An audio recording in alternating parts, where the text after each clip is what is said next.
Bonsoir à toutes et à tous. On se retrouve dans la troisième mi-temps après, cette défaite. Ce match nul assez catastrophique contre Angers. Un partout, exactement. On l'entend, Romain Canuti. On va tout de suite se connecter au Stade Vélodrome. Je salue évidemment Idriss et Renaud qui sont également avec nous comme pendant le match. Salut Romain. Salut. Est-ce que tu as à nous dire Vas-y, dis. Grosse déception. On n'entend pas Canuti, nous, ici, Loïc. Moi, je l'entends et je pense qu'on l'entend en direct. Donc, vas-y, on va continuer avec toi, Romain. Ouais, non, je vous disais, grosse déception. Et là, pour le coup, par rapport à ce qu'on se disait, je veux dire, moi, c'était pas, pour reprendre la Formule 1, désolé à chaque fois, mais la fameuse victoire obligatoire, pour moi, je suis pas scandalisé dans ma vie si on fait 1-1, mais qu'il y a un concours de circonstances qui fait que c'est le football, c'est un sport avec des incertitudes. C'est pour ça qu'on le suit, on le répète jamais assez. Par contre, ce 1-1 là, avec cette configuration, ce peu d'occasions, ce déchet technique, ces séquences une nouvelle fois un peu de, on balance des ballons, on tente des, enfin, je suis extrêmement déçu. Et là, oui, par contre, pour le coup, ce qu'on a vu sur la fin là, les fameuses petites séquences où on se sent obligé de revenir.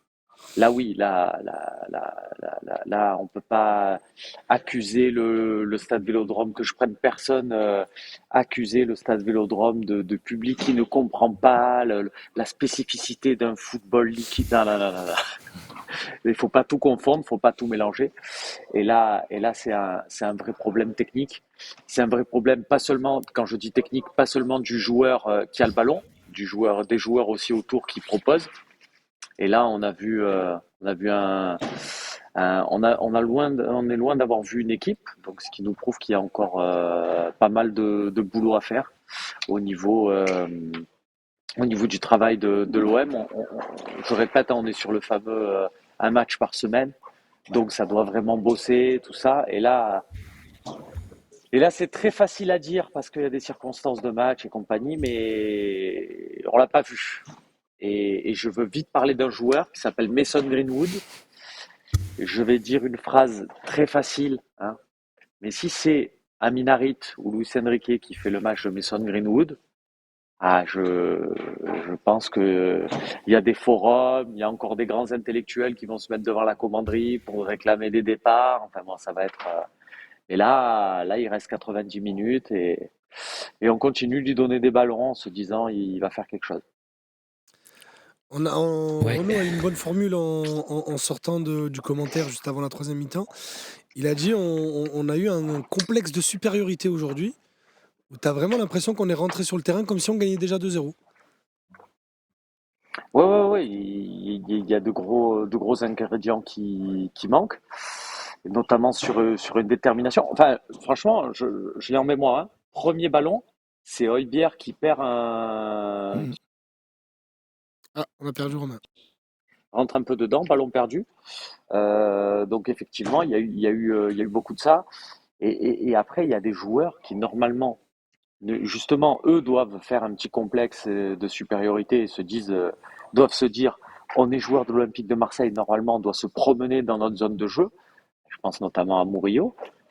Ça n'a absolument pas été le cas. Donc non, c'est un problème. Et juste quelque chose, parce que on est super frustré. Notre premier réflexe, c'est de se dire ça. Vraiment, je fais pas de la provoque, mais je pense.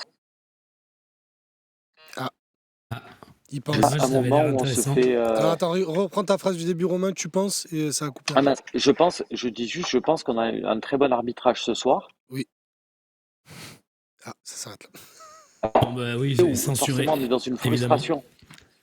Ah oui, je suis censuré. Cette phrase, elle a été coupée. Dès que tu as voulu parler d'arbitrage, tu vois, la Ligue. Toi aussi, tu vas prendre 3 matchs comme Benassi, attention. On a un très bon arbitrage ce soir. Oui, on a compris, Romain. On a juste entendu ça, en fait. On n'a pas entendu d'autres arguments, on a juste entendu ça. Il n'y avait pas le mais, juste après. Non, je disais que forcément, on est frustré sur le coup, mais quand je regarde... je repense à toutes les décisions, il n'y en a pas une vraiment où on se fait arnaquer. On peut dire le premier carton de Mopé. On peut le dire quand même. Hein. Mais jamais de la vie, quand tu as un premier carton jaune, tu fais ce qu'il Ça, fait c'est un autre pour en débat. prendre un deuxième. Et oui, Mais mais ça, on est une fois d'accord que c'est avec toi à arrivé, 2000. Mais le carton, C'est pas un je veux bien. scandale du siècle non plus, les gars. Ok, il scandale, aurait pu voilà. ne pas le mettre, certes, mais après, le problème, c'est que quand tu es un arbitre et que tu sais que tu as Neil Maupay qui fait ça, tu sais qu'il le fait sciemment pour faire chier. C'est pas juste Ouais. une coïncidence qui se retrouve dans la course du gardien, et du coup, tu as envie de lui mettre le carton pour dire, oh, toi, tu vas pas m'emmerder aujourd'hui, et la preuve que l'autre a Et été assez con pour le faire. balayons ce sujet, les amis. La main sur le centre de Rabiot, elle est vraiment collée au corps, pour le coup. Je vois Ah beaucoup oui, de non, mais messages elle est, dans le Oui.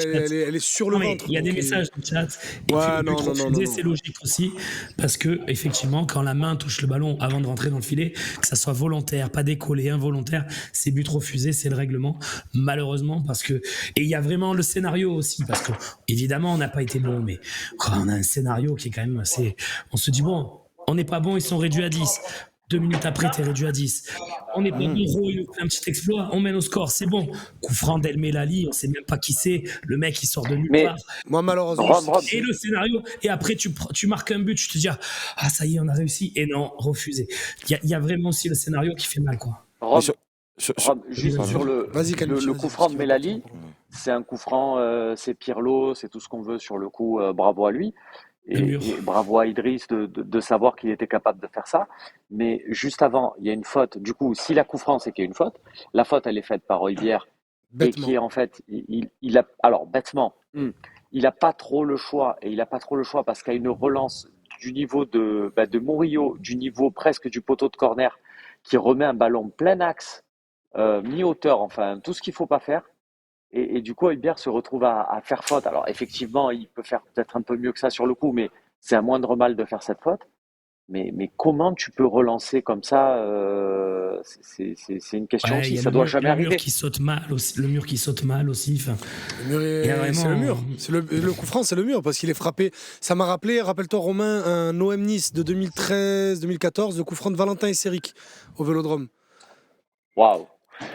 mais Tu ça, parles de, ça, voilà, on a parlé de Pirlo, El Khelaifi et Et Valentin Valentin Esseric. Esseric. Ouais, là, Vas-y, Non, on mais nous. c'est vraiment en fait le mur il qui reste se que dit. Calvaron et Koba. Le mur qui se dit, ouais, c'est bon, s'il arrive à passer au-dessus du mur, il y aura le gardien dessus. mais Et c'est ben, exactement non. ça. Et c'est pour aller dans cette idée de complexe de supériorité, c'est que sur le coup franc, les mecs qui sont dans l'axe de l'arrivée de la balle, quoi, qui sautent pas, les deux ou trois du centre du mur, se retournent au départ du ballon pour voir Rouli arrêter le ballon. C'est-à-dire qu'ils avaient tellement de tranquillité dans leur cerveau à ce moment-là, alors qu'il n'y a pas de raison qu'on soit tranquille à ce moment-là. Ils étaient tellement sûrs d'eux et sûrs de la nullité, entre guillemets, des mecs d'en face, qu'ils n'ont même pas osé sauter. Et ils se sont dit, c'est bon, Geronimo, notre grand chef indien va nous sauver. Pas besoin, pas de problème, on saute pas. Et c'est à l'image de tout. Tu parlais, Romain, du début du match d'Højbjerg et de la perte de balle à 30 secondes, où d'un coup, en fait, on pourrait résumer le match à juste ce petit moment-là, au bout de 30 secondes. Højbjerg, qui est censé être notre gars sûr du milieu de terrain, réussit à perdre le ballon et limite, on se prend une action dangereuse au bout de 40 secondes de jeu. Et je persiste à penser que c'est un complexe de supériorité et qu'on peut retrouver ce petit trait de caractère aussi à Strasbourg, parce que dans un sens, même si Strasbourg a été bien meilleur dans le jeu que Angers l'a été ce soir, l'agression qu'ils ont montrée a surpris les Marseillais, mais pour le coup tout le long du match. Et comme ils ont bien mieux joué, ils ont gagné. Ce soir, en vrai, comme on disait, il y a quelques actions qui peuvent finir à la fin, là, dans le genre de hold-up que seule la Ligue 1 sait nous offrir, mais de la même manière, on peut perdre 2-1. Alors, ils jouent très mal les actions, mais on peut perdre 2-1 sur un 3 contre 3 à un moment, là, qui est assez surréaliste, quoi. Et bref, c'est petit complexe de supériorité ce soir, quoi. Ouais, je suis Oui, d'accord. et Mais même puis. sur les manières de défendre, c'est pas, Et on n'est puis pas assez agressif, on commence à avoir peur, c'est pas normal. Moi, on ouvrira les débats évidemment dans les talks qui suivront dans les émissions au café, etc. Mais là, on n'a pas d'émission pendant le week-end, donc on va quand même un peu débriefer un peu plus ce match parce que moi je trouve qu'on manque quand même beaucoup de créativité, notamment dans la zone axiale devant le but. C'est-à-dire notre numéro 10, comme ça a été le cas d'Harit et Carboni, Harit à Strasbourg et Carboni ce soir, et notre avant-centre, Maupay a dû toucher 3 ballons, Wai pareil. Je trouve qu'on est très très stérile dans cette zone-là et on n'arrive pas à exister. Alors c'est bien beau, on a la possession, nanani nanana. Ce soir, je sais même pas les noms des défenseurs centraux Angelins. Je les ai même pas vus, ils ont rien eu à faire et pourtant on s'est fait bouffer. Donc je pense qu'il y a un vrai problème quand même de créativité à ce niveau-là. Je sais pas si ça se voit du stade romain aussi, mais Oui, non, mais tu as totalement raison. Tu as totalement raison là-dessus, c'est très compliqué. Et justement, on s'attend à peser plus normalement sur une défense que ce qu'on a vu. Et c'est pas seulement, et c'est justement ce para-coup-là n'est pas du tout convaincant.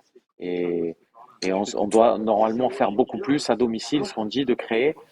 Et j'ai l'impression que le but, c'est de toucher les mecs sur les côtés, mais une fois qu'on les touche, il faut être aussi capable derrière d'être tranchant. Et eux ne l'ont pas été, mais j'ai l'impression que c'est d'une manière générale, et pas les mouvements non plus derrière. Non, c'est un travail qui est fait partiellement, quoi. Encore Moi, une fois, sur la préparation du match, j'entends. les amis, réaction plutôt. on va mettre les notes dans quelques minutes. On peut parler de remise en question de pas mal de joueurs, hein, de ce complexe de supériorité de certains, du pétage de câble de Mopé. Balerdi, je pense qu'il a une faute sifflée contre lui, de péter un câble aussi, de prendre un deuxième jaune pour contestation. Pour moi, et Dieu sait qu'on va lui laisser le temps, que c'est pas un constat définitif que je mets en place, c'est un constat à la 7e journée. Mais je suis désolé, la préparation des matchs de Roberto De Zerbi ne m'a toujours pas convaincu à 100% après cette journée. Il n'y a pas un match où après cette journée, j'ai dit là, je suis bien. Là, j'ai vu tout ce que j'avais à voir, où les défauts qu'on avait vus ont eu une tentative de correction. Moi, je suis désolé, on m'a vendu un jeu de transition. Je sais très bien que tu peux pas jouer en transition contre les 17 autres équipes de Ligue 1 parce qu'elles vont parquer le bus. Mais si moi, je le sais, Roberto De Zerbi, dans sa préparation de saison, il doit le savoir. Et un jeu de position aussi basique que ce qu'on a vu en deuxième mi-temps, parce qu'encore une fois, je veux bien que le rouge il ait changé la donne, que c'est le troisième rouge en 4 matchs qui te change tes plans de préparation de match, mais Coco, si tu es censé être... Je donne pas de leçons, attention, je ne fais que m'interroger et poser des questions, parce qu'évidemment que c'est un des meilleurs coachs d'Europe et tout ça. Je remets pas en question son arrivée sur le banc et tout ça. Je dis juste que pour moi, il a une lecture qui est pas bonne pour l'instant des adversaires et du championnat dans lequel il est. Parce que jouer ce jeu de position-là en essayant d'étirer un maximum dans la largeur, en ne proposant aucun dépassement de fonction. Je disais à Renaud, plusieurs fois pendant le match, tu as un joueur qui vient de demander le ballon proche du porteur, et tu as l'excentré, ou le mec qui est un peu plus éloigné de ce qu'on appelle le troisième homme, tout simplement, qui ne propose aucun espace dans la course. Par exemple, quand Harit est rentré, c'était criant, il amenait un des défenseurs le suivre, et Greenwood qui continuait d'attendre le ballon comme ça, collé à la ligne de touche. Mais rentre à l'intérieur, propose, force-les à permuter. Et sauf que c'est tellement criant que les joueurs ne le font pas, que j'ai pas envie de juste dire que les joueurs sont des feignants, j'ai envie de te dire qu'il manque de consignes à ce niveau-là. Tu ne peux pas arriver, on est à la 7e journée, la seule grosse équipe qu'on a affrontée, c'est Lyon. Nice est un adversaire coriace, je parle de grosse équipe. Et Lyon n'est même pas encore censé être une grosse équipe. Et encore une fois, on a du mal à ne serait-ce à avoir quelque chose d'encourageant. On voit des choses bien, on parle de réalisme et tout, mais à chaque fois on dit on est ultra réaliste, mais quand même c'est poussif. Le seul match que je vais un peu sortir de cette analyse-là, c'est Toulouse. Je trouve qu'on a une très bonne maîtrise. Je restais un peu sur ma faim parce que j'avais envie qu'on aille mettre le 4, le 5, mais on gagne 3-0, on maîtrise notre adversaire, il n'y a pas de problème. Sinon, sur toutes les autres matchs, je nous trouve plus réalistes que réellement offensifs. Encore une fois, ce soir, Romain dit qu'il n'a pas vu les deux défenseurs centraux faire quoi que ce soit. Moi, le gardien, je l'ai trouvé nul. Le gardien d'en face. Il a pu stopper des ballons qu'il a fini par boxer. J'ai trouvé vraiment qu'on l'a pas mis en difficulté. Regarde la preuve, la tête de Murillo, elle est sur lui. Il se débrouille pour la mettre lui-même dans sa lucarne. On n'est pas dangereux. On n'est pas dangereux, on se crée pas d'occasion. Et quand on se crée des occasions, j'ai plus l'impression que c'est à mettre au crédit des intentions individuelles des joueurs que par une tactique. Oui, et puis on est maladroit. Parce que En plus. l'occasion de la tête d'Højbjerg, je suis désolé, il est seul au 6 mètres. Ouais. Tu vois, c'est le scénario dont je parlais tout à l'heure. C'est fou. On va pas y arriver. L'occasion de la tête, la frappe qui n'en est pas La une, frappe, l'espèce moi de frappe j'étais foirée. en train de boire, j'ai pensé au câble autour de moi, sinon j'ai pété la bouteille d'eau dans le studio. Hein. Mais c'est à l'image du truc. Enfin, Højbjerg, ce soir, en réfléchissant, en repensant au match, là, ce soir, là, quand même, on parlait d'arbitrage tout à l'heure. Je l'ai trouvé très énervé tout le long du match. Il est censé être le daron de l'équipe. Balerdi, c'est l'Argentin fou, sanguin. Ok, on a compris. Et on l'aime aussi quand il est bon pour ça. Il n'y a pas de souci. Mais Højbjerg, il est censé apporter de la sérénité aussi au milieu de terrain, techniquement et mentalement. Et on parlait de la première erreur qu'il fait au début du match. De suite, il a presque agressé l'arbitre en allant lui parler très proche, alors qu'on disait que finalement l'arbitre fait un match somme toute relativement propre. Il a des longueurs dans ses prises de décision. Ouais. T'as l'impression qu'il siffle, mais qu'il sait pas vraiment pourquoi il siffle des fois. Mais dans l'absolu, ses décisions elles sont logiques. Hein. Et à l'inverse, Højbjerg, il s'énerve. Il y a eu des moments où, alors à l'inverse, il n'est pas aidé par les coéquipiers parce qu'on en parlait aussi à la fin du match. Il y a un moment où il y a Højbjerg, Greenwood, Rabiot sur le côté, et clairement il veut jouer un peu en triangle en la passant à Rabiot pour que Greenwood pique au milieu et aille récupérer la deuxième passe. Et non, on a Højbjerg qui engueule Greenwood parce qu'il prend 2 fois la balle à Rabiot en lui empêchant de jouer ce triangle. Et de Rabiot, enfin bon, bref, il y a des trucs illogiques, c'est que les mecs forts se retrouvent à péter un câble en étant fragiles mentalement, en prenant pas leurs responsabilités. Højbjerg, le nombre de fois, on a dit mais frappe dans des moments où il avait 3 à 4 mètres de distance. Il se rongiérise. Il prend pas de responsabilité. Il prend pas de responsabilité. Il a peur de gêner. Allume. Ah, ça finit en l'air, on s'en fout, on passe à autre chose, mais allume. Et ce soir, on va se dire que l'un des meilleurs joueurs sur le terrain, c'est Ulysse Garcia, quoi. Et Jonathan Rowe. Et Jonathan Rowe qui est rentré à la 50e. Il a rien fait de fou, il a juste fait. Mais il a juste fait, et ils ont fait de leur côté, et ça a marché. Il a tenté des trucs. Et donc tu te dis, quand t'en arrives encore une fois à te dire que c'est Ulysse Garcia le meilleur joueur de ton équipe, c'est qu'il y a un truc qui fonctionne pas, sachant que t'as un roster de joueurs qui est quand même pas dégueulasse cette année. Regarde la gueule du banc quand même. Ouais, c'est ça. Les 5 joueurs que tu fais rentrer, c'est Jonathan Rowe, Rabiot, Eli Wahi, Aminarit et Lilian Brassier. D'ailleurs, l'entrée de Brassier, si quelqu'un a une explication, je veux bien prendre. Ça, surtout qu'il enlève. Enfin bon, il enlève Garcia qui était le seul joue pourvoyeur de centre. Donc, Alors si, Garcia a demandé à sortir, les gars. Ah, d'accord. Et pourquoi c'est pas Lirola qui rentre? Alors, oui, ça c'est une autre question. C'est ça. Parce que Garcia demande à sortir, c'est une chose. Mais pourquoi faire entrer un défenseur central qui n'a aucune habilité technique à t'apporter quelque chose dans les 30 derniers mètres quand en face, t'as une équipe qui joue le but?